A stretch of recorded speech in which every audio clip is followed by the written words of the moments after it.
you so much, Vicky, for being here. I am excited, really excited to be speaking with you. You want to start by taking a few seconds to just tell us a little bit about yourself and exactly what you do? Okay, so my name is Vicky Winkler, and I own two marketing businesses. I own the marketing shop. I've had that business for over 20 years, and we do a lot of graphic design and printing primarily.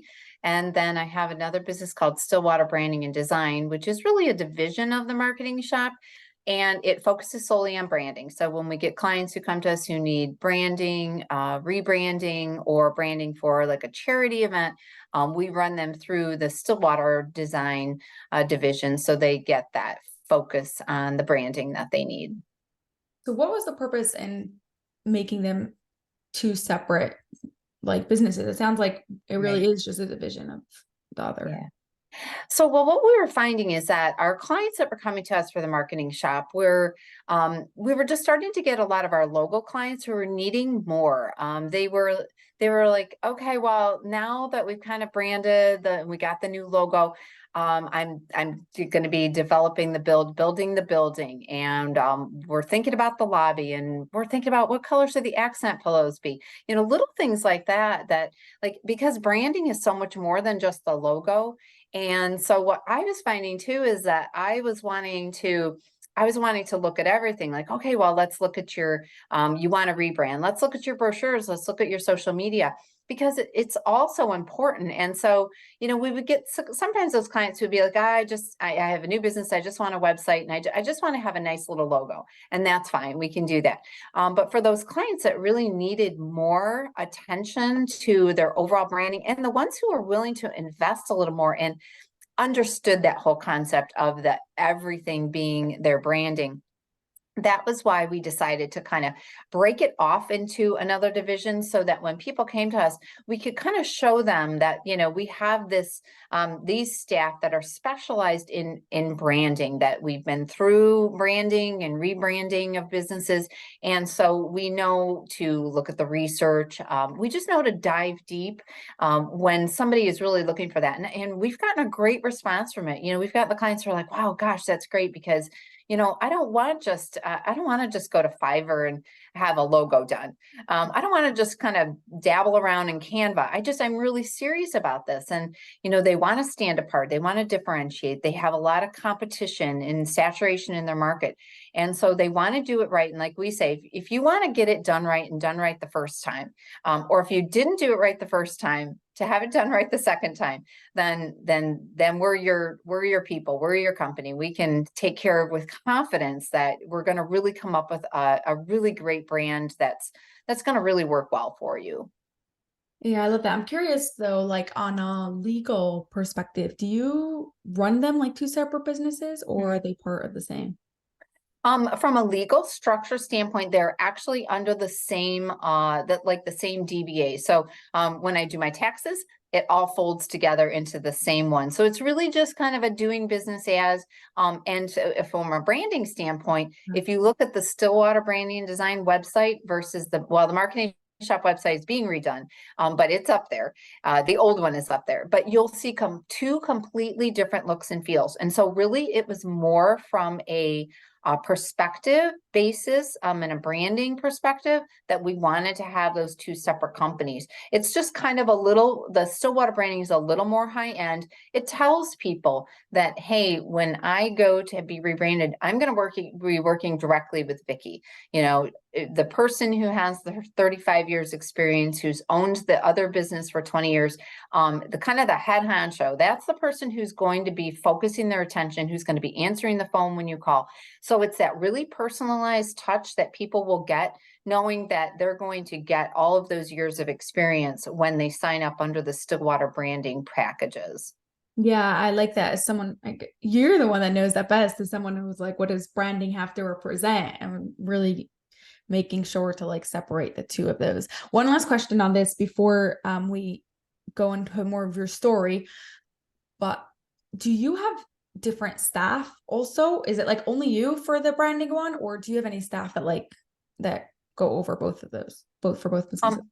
I do. I do have staff that cross over between into the Stillwater branding, but it's more from a support standpoint. So for example, I'll develop the logo and the logo concepts, and I'll work with the client until they come up with that concept. And then we'll get to the stage where we need to do the branding booklet. And so that's something that I can have some of my staff help actually build that branding booklet, because it's sort of there's a structure for it, there's a template for it, and it's really just kind of filling in the pieces to that. So I do have them support me, but at the actual developmental stage, that's going to be me that's working on it. Yeah, I appreciate you sharing that. I just asking these questions in case there's somebody is like listening, like, hey, should I break this off part of the business? Or it's interesting in Mhm. other people's perspective, right? Like why they've done things and if it's worth it for them to do it. Now, you said you started your business for 20 years ago, plus 20 plus years ago, Mhm. but you've been doing this type of work for over 35 years. So where were you Right. before you started your business? Yeah. So, well, I had a very interesting and full gamut in my career path before I became an entrepreneur. So I had started out in corporate America. I worked for General Motors and I worked for Saturn Corporation, and I was part of the startup marketing team for the Saturn vehicle.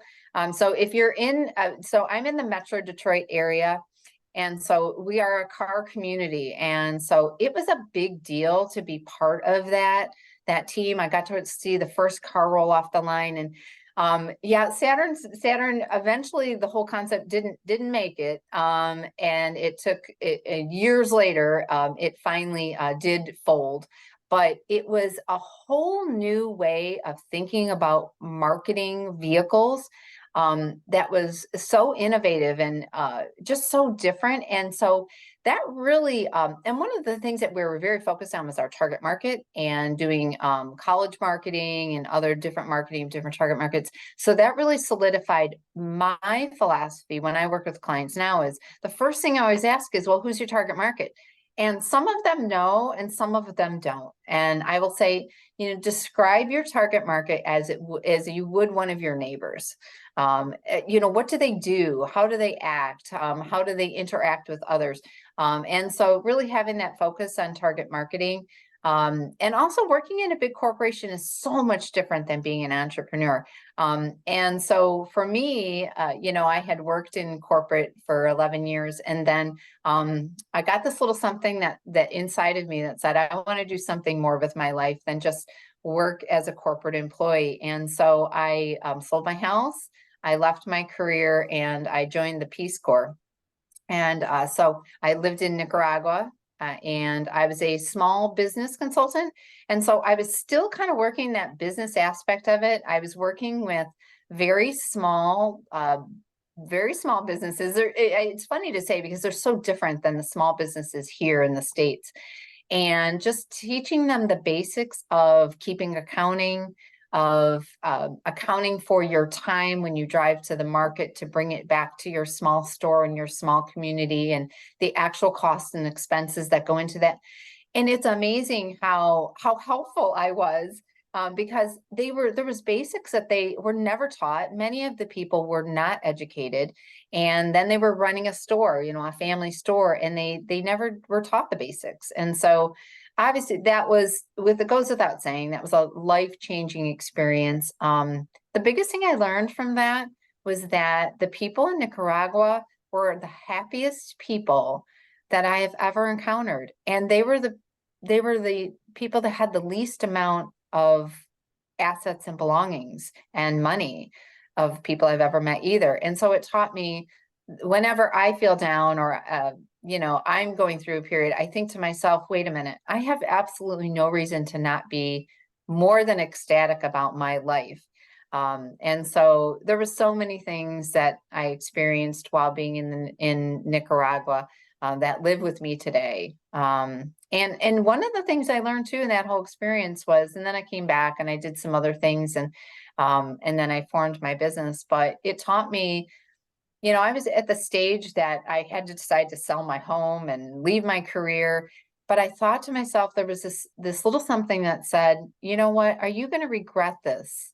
in 20 years, 30 years down the road, when you look back on your life, that you did not do this? And I thought, yeah, I wasn't married at the time. I didn't have children. I had already done some things in my career that I was very happy with and were very satisfying. But I looked on that and thought, you know what? Yeah, I think I'm going to regret it if I don't do this. And so while it was a big leap of faith, what am I going to do? How am I going to like it? And, it's going to be so different. But I just did it. And that has formed my whole philosophy of even decisions that I make today, whether they're big, those big decisions in business that you look and say, okay, should we create the division of Stillwater branding? It's going to cost money. We're going to need a new website. We're going to have to, do new systems, do things a different way. But again, even with that decision, I thought, well, you know what? If I didn't at least try, would I regret that? And so that's kind of how I evaluate things in my life, in my personal life, as well as my business life. So Nicaragua taught me many things, and that was definitely one of them that I carry over today. Yeah, it's So, interesting that you say that, because I must definitely live my life like that. And I've done some some crazy things, literally, like because of that. Like, are you gonna regret it? And every single time it's worth it. Like, you make so mm, many memories, you learn so many lessons, even if like things didn't like work out the way you thought you would. It was like a once in a lifetime experience, or something that like you're gonna forever remember. So I yeah. appreciate that. When you started your business, what was the most challenging thing you had to overcome? Oh, well, I would say it was that moment when I got too busy and I couldn't do everything myself. And I had a friend who was a business coach, and he sat me down. He said, you're overwhelmed, you're working too much. You simply can't do it all yourself. He said, if you want to grow your business, you have a choice. You can either figure out how to do this and get less clients and tamp down your business, or you can decide that you're going to hire people and that can help you and you're going to grow your business. And so, we all do. I mean, in business, we all have that choice at any given time, whether you're going to leave money on the table or whether you're going to figure out how to pick that up. And I think the only way to do that is through hiring and through scaling. And there are other ways of charging more of your worth. But I had made that decision to hire, and I thought, well, I don't even know how. I mean, I've always worked in corporate. I've always been the employee. How do I hire people? How do I do it legally? And so I went to, I was in networking groups, and I just started to ask for help. And I said, I've never hired anybody. Is anybody? And it's hard to say that, you always want to come across as this professional, that you know all the answers. But the biggest thing I've learned is that don't pretend like you know all the answers, because you're going to make some really bad mistakes. And people are full of knowledge and they're willing to share. And I was surrounded by people who were very willing to share what they had learned. And so I guess that was one of the biggest things is just kind of not being too proud to say, I don't know how to do this.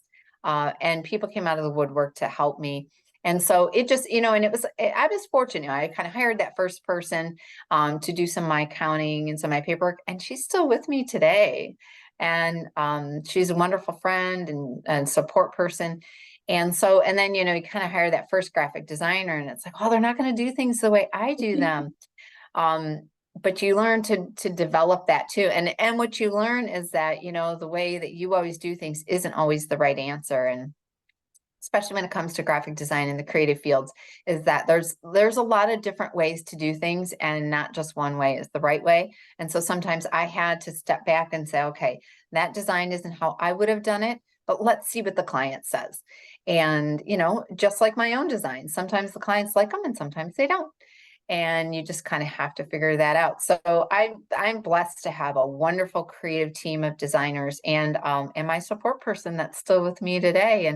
And that was, she was hired on that advice from someone that said, you can't do it all. So figure out what you can hire out someone to do, that you can delegate those tasks to. And of course, at the time I thought, I can't, I have to, it has to all be done my way. But you can figure out in your daily life, okay, do I really need to be doing this task, or can I give this to someone else who can take care of it?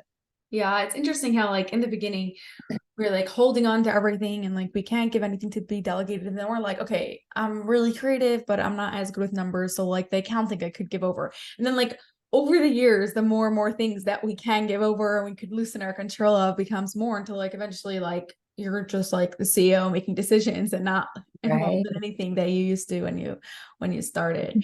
When you hired your first person, what did she like work from home or together with you Yeah. or like in person?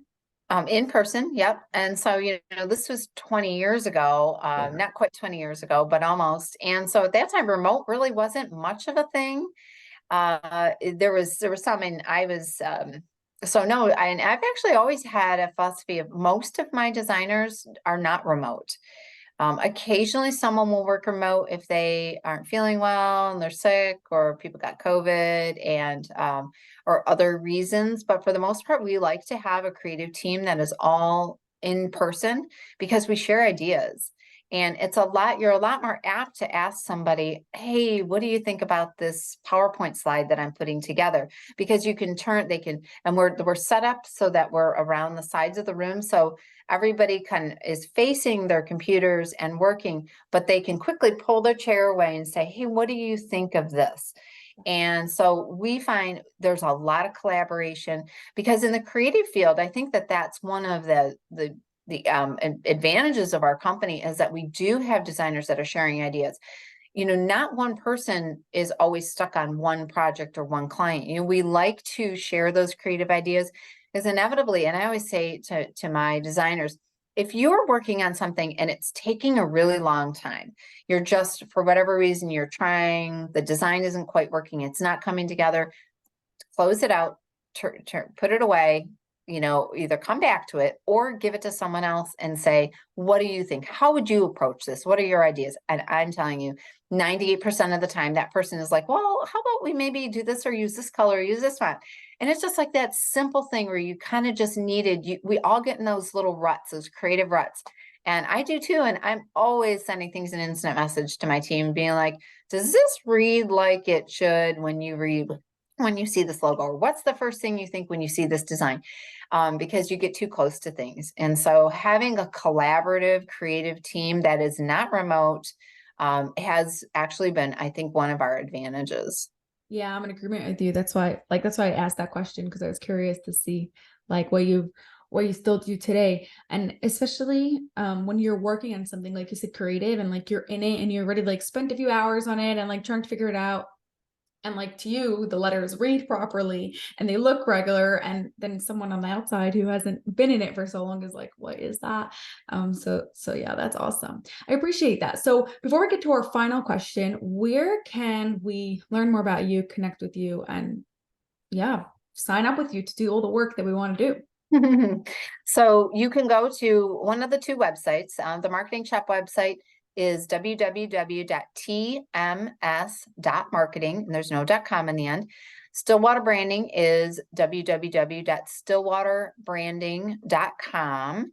And on the Marketing Shop website, there's a tab for free tools, and there's a number of downloads that are free on there about a monthly marketing calendar, some reasons to rebrand, some trends in logo design. That's kind of a cool one.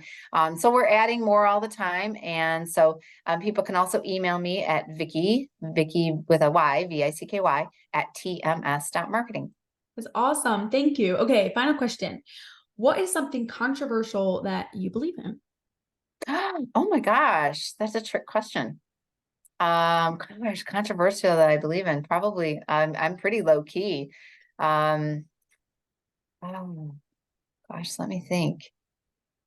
Um, I suppose that, which is actually counter to my business, is I'm against I guess high wealth, like people that have so much wealth and they don't share it and they don't use it for philanthropic purposes.